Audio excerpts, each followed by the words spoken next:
สบายดีพี่น้องสวัสดีทุกท่านครับผมมาพบกับแก้วอีกคือเก่าคือเดิมเพิ่มเติมคือกำลังใจจากพี่จากน้องเพื่อทุกมองทุกวันพี่น้องอืมคือน้ำลายพี่น้องวันนี้ได้ก้อยพี่น้องก้อยหนังเนาะก้อยหนังผสมซีนจังหน่อยแต่ว่าเน้นหนังเราพี่น้องเนาะเน้นหนังกรอบพี่น้องซอยบางๆโอ้ยว่ามาน้ำลายไหลพี่น้องก้อยแบบเนี่ยก้อยแบบ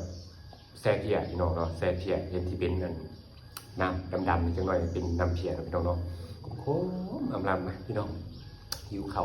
เที่ยงแล้วเนาะบอลายยายห่างมาเสียบน้องแก้วเนาะหาว่าแก้วกินสกปรกก็แม่มาว่าแก้วอาจารย์บนสุภาพจังไดต้องขอโทษขออภัยพี่น้องหลายพี่น้องผักกับผักแกมวันนี้มียังมีผักกาดทินเนาะผักกาดทินหรือผักกาดต้นผักกาดขิวมี3 ภาษาเนาะมันจะเป็นลักษณะนี้เนาะผักกาดทินเนาะภาษาไทยเรียกผักกาดทิน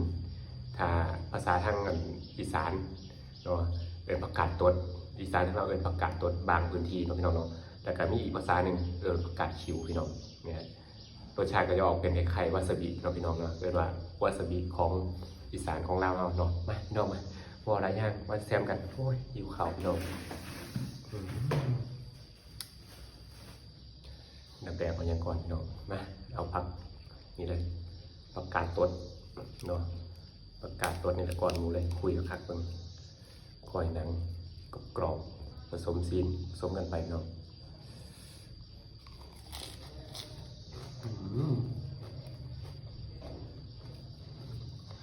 กรอบน้ำนะครับ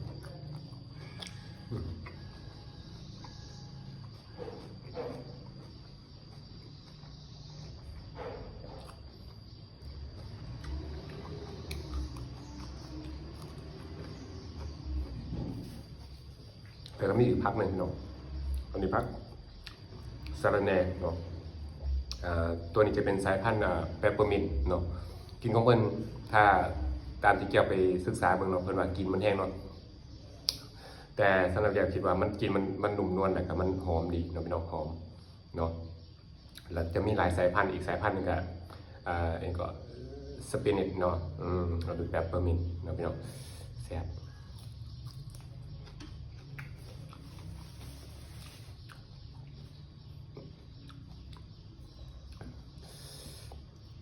คำใหญ่ใหญ่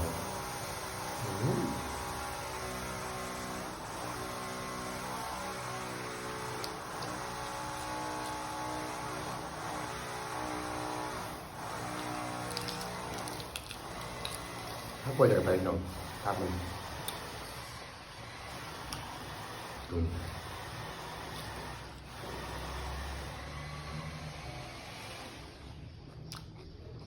ขมดีขมอำลำคุณเจ้าเจ้าคนก้อนตัก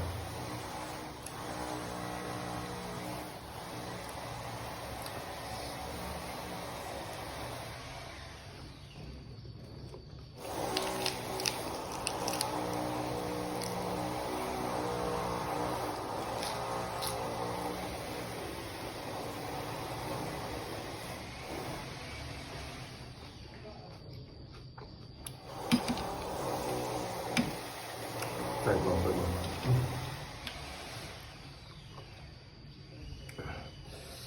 ลงส่วนไปแล้วครับ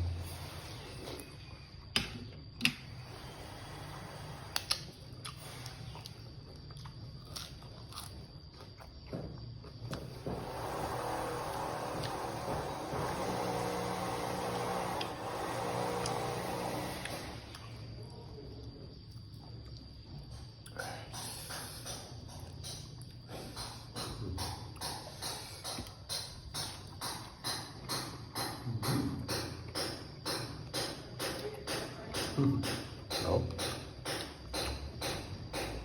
แค่ทำ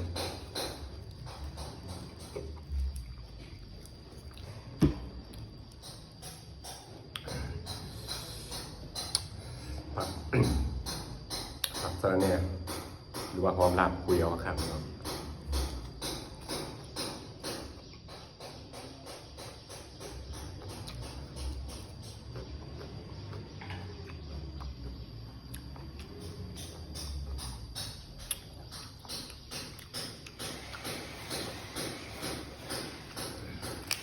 สามต้น โอ้ยเสียงตอนคนหมูกินวัวบนไทยภาคกระเด็น ตอนคนกินภาคกระเด็นเนาะต่างเลยมาว่ากันเนาะเป็นเบียบของมัน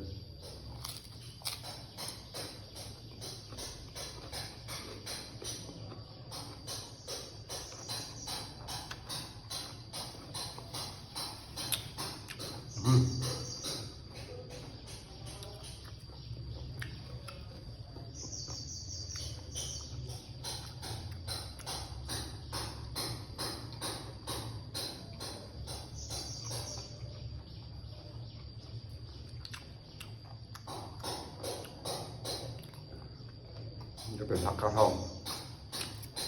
เป็นยาเนาะ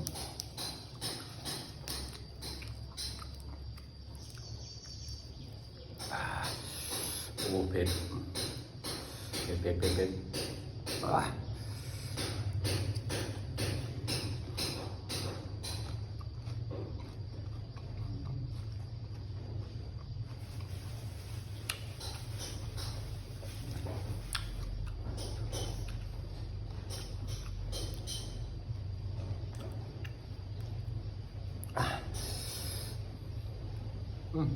ฝนจะตกบนมือเลยมัน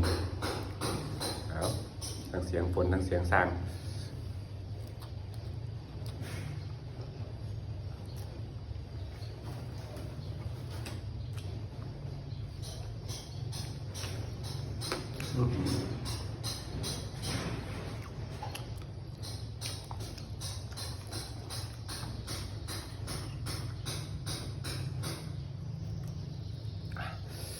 โอ้พี่น้องเนี่ยที่ไทยพลุนในพี่น้องเสียงสร้างมันรบกวนอะไรคอยนั่ง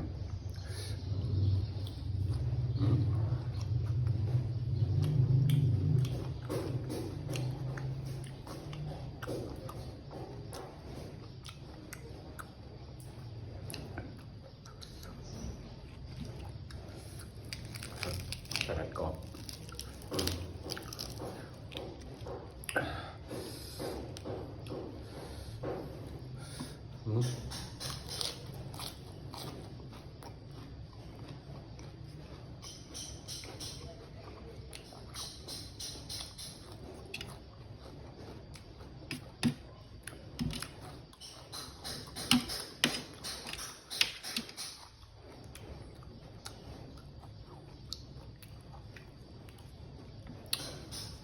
ข้าวทองกระแสนกผักข้าวทองใช่ไหมยา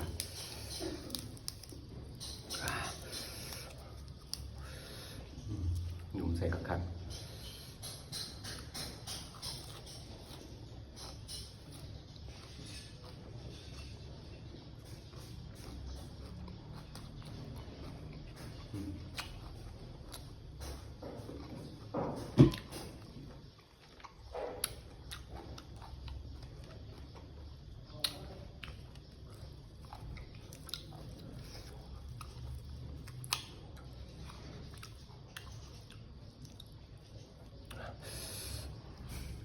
คลิปนี้สิ ถ่ายไปโดนนะพี่น้องนะ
แสบเนาะ